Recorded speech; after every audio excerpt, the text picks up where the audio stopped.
निर्दलीय के दम पे सरकार बनने जा रही। तो हम तो यही बोलेंगे, बीजेपी ने जिसको दिया उसको दिया, हमें नहीं मिला कुछ भी। अगर हमारा पार्षद मेहनत ना करे तो शायद 6-6 फुट गहरे गड्ढे हों और दलदल के अंदर हम लोग रहने वाले। काम दीजिए, वोट लीजिए।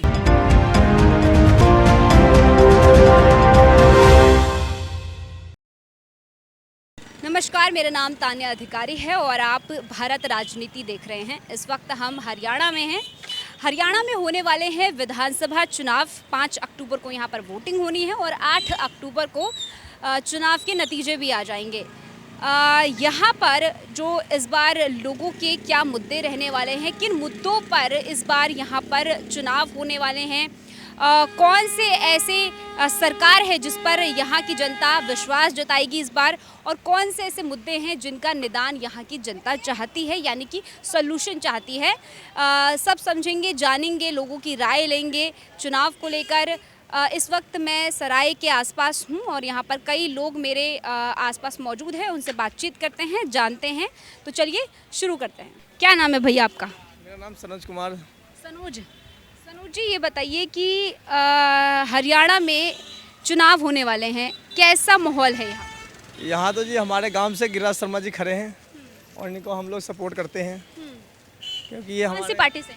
ये निर्दलीय हैं। निर्दलीय है। हाँ। अच्छा, निर्दलियों का इस बार हम देख रहे हैं कि बहुत ज़्यादा प्रभाव है। कहते हैं कि बीजेपी वाले विधायक जो यहाँ पर जो चुने जाते हैं नेता लोग, वो काम नहीं करते हैं, निर्दलीय ही काम करते हैं। ऐसा कुछ है? ऐसा नहीं है, काम तो वो भी करते हैं, पर हम लोग गांव समाज के नाते तो अपने यहाँ के गिरिराज शर्मा जी हैं, उनको हम लोग सपोर्ट करेंगे क्योंकि यहाँ गांव की बात है। फिर पंडित जी भी हैं। अच्छा। हाँ, फिर यहाँ पे देखभाल भी हम लोग आते जाते मिलते भी रहते हैं, और उन लोग तो दूर से आते हैं तो हम लोग तो इतना मिल नहीं पाते। तो ये भी अच्छे आदमी हैं, इनको हम सपोर्ट करते हैं। तो आप कह रहे हैं निर्दलियों को सपोर्ट करते हैं आप, यहाँ से जो उठे हैं? बीजेपी के भी सपोर्ट करते हैं, पर ये गांव समाज की बात है, सराय के गांव से खड़े हैं, तो इसलिए हम लोग इनको बहुत अच्छा से सपोर्ट करते हैं। मतलब आप कह रहे हैं कि गांव समाज की बात है, सब जो उनको वोट देंगे तो आप भी ऐसा ही करें? बिल्कुल बिल्कुल, क्योंकि ऐसा ना गांव के बंदे हैं, फिर कोई काम पड़ता है तो इनसे काम हो जाता है। तो बीजेपी वाले भी तो बीजेपी वाले भी सपोर्ट करते हैं। हम लोग बीजेपी के तो हम लोग मोदी जी को तो बहुत चाहते हैं, हम लोग ऐसे तो मोदी जी को वोट करते हैं, पर यहाँ गांव की बात है तो हम यहाँ पे गिरिराज शर्मा जी हैं, उनको सपोर्ट करना अनिवार्य समझते हैं। मोदी के नाम पे वोट नहीं डलेंगे इस बार? नहीं डलेंगे, क्यों नहीं डलते हैं, और बाद बाकी भैया बता देंगे। भैया बता देंगे, और लोग हैं यहाँ पर, उनसे बात करते हैं। क्या नाम है आपका? मेरा नरवीर सिंह। नरवीर जी, ये बताइए कि प्रदेश में आपके चुनाव होने वाले हैं, क्या कांग्रेस? कांग्रेस।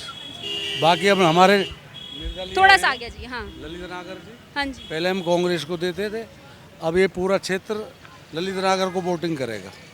निर्दलीय? निर्दलीय। अच्छा, ऐसा क्यों? ऐसा क्यों कि वो 15-20 साल खुशी में गमी में सबके बराबर टच रहे हैं। काम भले हो ना हो, लेकिन सबसे रूबरू बाई फेस बाई नेम सबको जानते हैं ललित नागर जी। यहाँ से लेके बसंतपुर तक 7 किलोमीटर है बसंतपुर। तिगाम विधानसभा का लास्ट गांव है। इस गांव के अंदर लगभग पल्ला से नहर पार तक कोई 50 कॉलोनियाँ आती हैं, छोटी छोटी। तो काफ़ी अच्छा उनका वो है। अच्छा, आप कह रहे हैं कि निर्दलीय जो यहाँ से उठ रहे हैं वो मिले जुले, मतलब मिलते रहते हैं जनता से, आम जनता से रूबरू होते हैं? हाँ, निर्दलीय। अच्छा, बीजेपी के भी कोई है कैंडिडेट जो यहाँ पर? बीजेपी की तो शिकल ही ना देखी, वो तो आवे ही ना है, आते नहीं है वो, आते नहीं है वो। जैसे कोई प्रोग्राम हो, कहीं आना जाना मिलना जुलना, ऐसा उनका रहा नहीं। हाँ, बाकी शरीफ आदमी है वो भी। अच्छा, आप शुरू में कह रहे थे कि कांग्रेस पार्टी? कांग्रेस पार्टी, हम पहले कांग्रेस को वोट करते थे, अब वो कांग्रेस को वोट नहीं करेंगे। क्यों नहीं करेंगे? नहीं करेंगे कि हमें ललित नागर अच्छा आदमी है, अच्छा आदमी है। हाँ। क्या लग रहा है इस बार? कह रहे हैं कि कांग्रेस पार्टी की यहाँ पर सरकार बनने वाली है, ऐसा कुछ लग रहा है?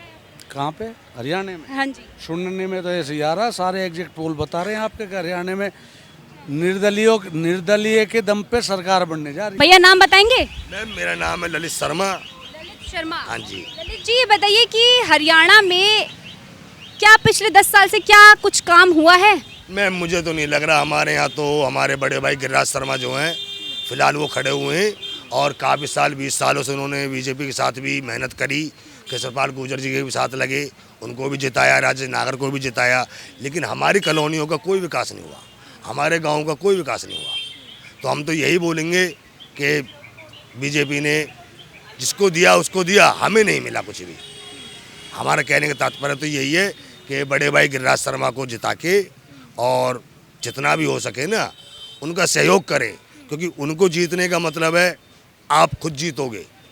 वो ऐसे बंदे हैं, आधी रात को भी आप कॉल करोगे तो आपका फ़ोन उठाएंगे, और ये जो ऐसे बंदे हैं आप कभी भी फ़ोन कर लो, इनके ऑफिस में जाते हैं तो ये मिलते नहीं हैं। इनके पीए कह देते हैं जी आ रहे हैं, अभी आ रहे हैं सर, आ रहे हैं। और जो ये आपके रोहित नागर जी खड़े हुए हैं, इनकी मैंने एक वीडियो भी डाली है, इन्हीं का साला है, उसी के कम से कम ये 80-90 लाख रुपए खा के बैठा है। एक नंबर का छटा हुआ बदमाश है। तो आप कह रहे हैं कि बीजेपी वाले काम नहीं करते हैं, जो निर्दलीय जो आप लोगों के जो है आसपास रहते हैं वो काम करते हैं आप लोगों हाँ जी। लेकिन प्रदेश में बताइए कि प्रदेश में किसकी सरकार बनते हुए देखी? मैम देखो, मोदी जी हैं अपनी जगह सही हैं वो, लेकिन उनके नीचे के जो मंत्री हैं ना वो नहीं है सही। नीचे वाले काम नहीं करते। नीचे वाले नहीं। मोदी जी कहते काम करवाओ, मोदी जी तो बतेरी उन्होंने स्कीम निकाली है, लेकिन जनता को मिली कि आप उनसे पता करिए उनको मिली हो तो। उन्होंने तो बहुत स्कीम निकाली। अभी मैं फेसबुक चलाता हूँ तो मैं काफ़ी स्कीमें देख रहा हूँ, महिला के ऊपर भी है, बच्चे के ऊपर भी है, जवान के ऊपर भी है, बूढ़े के ऊपर भी मोदी, है। आप कह रहे हैं मोदी जी जो है काम करते हैं, करवाते हैं, लेकिन नीचे वाले लोग काम नीचे वाले जो मंत्री हैं वो पैसा खा जाते हैं। पैसा खा जाते हैं। खा चलिए, क्या नाम है आपका? अशोक गोयल। अशोक जी, ये बताइए कि आप सुन रहे थे भाई साहब को, कह रहे हैं कि नीचे बिल्कुल अभी पहुंचा हूं, उससे पहले मैं सुन नहीं पाया था आपका क्या आए थे। मैं बता देती हूँ, भैया जी ये कह रहे हैं कि यहाँ पर जो सरकार है, जो यहाँ पर भाजपा की सरकार है, काम नहीं किया है प्रदेश में कुछ। इस बार चुनाव होने वाले हैं, क्या लगता है आपको? मैडम बात करें अगर हम क्षेत्र के विकास की, तो 5 साल से हमारे यहाँ विधायक रहे हैं श्रीमान राजेश नागर जी। अगर हम इस सराय गाँव की बात करें, इसकी आबादी लगभग 14 से 15 हज़ार है। आज तक हम अगर ये बड़े बड़े शब्दों में ये कहें गुमशुदा विधायक, तो हमें अतिशयोक्ति नहीं होगी इस शब्द के अंदर। उससे पहले 5 साल हमारे विधायक रहे श्रीमान ललित नागर जी। ललित नागर जी ये रोना रोते रहे कि मेरी सरकार नहीं है, मेरे को फंड नहीं मिलता है। मैं उनसे पूछना चाहता हूँ कि क्या विधायक को कोई फंड नहीं मिलता है? क्या विधायक को कोई निधि नहीं मिलती है? मिलती है। आपने प्रयास नहीं किए। आपने प्रयास किए होते तो आप विधायक की फंड को लेके आते, विधायक निधि को लेके आते। आज गाँव के अंदर जो भी हमें काम दिखाई दे रहा है, बात करें हम रोड की, बात करें हम सीवरेज की, बात करें हम पानी की, अगर हमारा पार्षद मेहनत ना करे तो शायद 6-6 फुट गहरे गड्ढे हों और दलदल के अंदर हम लोग रहने वाले हैं। जी, आप कह रहे हैं पार्षद लोगों ने काम किया, जो विधायक ने काम विधायक निधि से हमारे क्षेत्र में कोई काम नहीं हुआ। किया। कौन से पार्टी से विधायक? पार्टी जो इस समय वर्तमान में भारतीय जनता पार्टी से, भारतीय जनता पार्टी से।